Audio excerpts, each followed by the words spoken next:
دایێ دنێڤ جەرگ و دل و جاندا تەپاراستم ئەرێ دایێ دپەی نەهمە و نەهڕۆژاندا تاز ئانیمە دونیایێ ji çilta ez diparastim ji deng û gotin û peyvê bi zaroktî ji pêwer ava ji ber ser û binê heyvê te ez pir şuştim ve şuştim ez dipêçandim bibijgîrê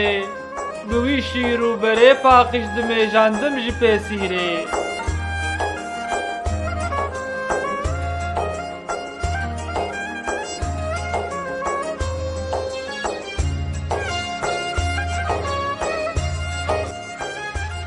دەماک و ئەس بگریامە ji rengê torî namûşê bi dîrokê bav û bapîran dilorandim di dergûşê eger ku ez nexweş bûma digeriya tu li dermana te ez herdem diparastim ji bav û berf û barana li hem bêzê li ber sîngê li kolînê gelek cara li ser min tim bi tirs bû tu ji tu bişk û ji tîmara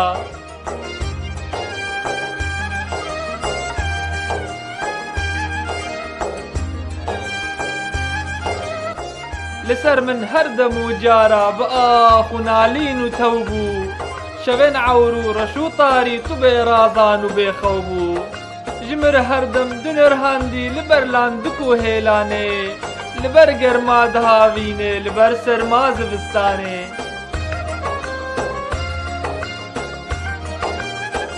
لسر من تم دباران دندلوکو هسترین چاوان ددا تۆلا مدابوتم di her çax û dem û gavan li ber pozê te bû dayê serê min wek şimamoka ji ter hilma min xweştir bû ji bîna tirh û bîhoka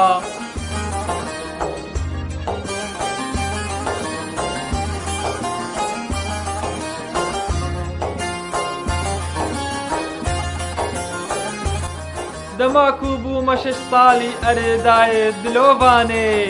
بخام و دفتر و چەنتا te ez şandim dibistanê bi delalî bixwendin dam te ez dam ser riya jînê di kerwanê demê ra ez gehandim warê zanînê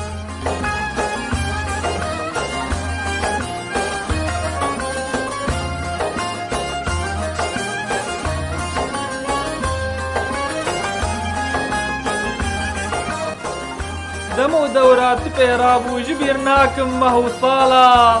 divê her kes bizanîn ku dibistana mezin mala nezanî û perîşanî ji îro pêve êdî bes dema kar û xebatê ya ji bo vî milletê bêkes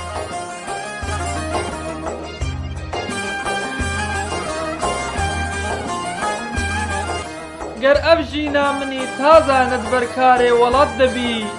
بلا heyvanê şîrê te di min êdî negeriyabî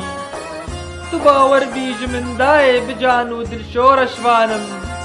eger her dem newabim ez xwehov û ne însanim wekî tîrêj dibêje kurd divê îro hemî wabin bizanîn û bixwendin wê xwedanê tac û alabin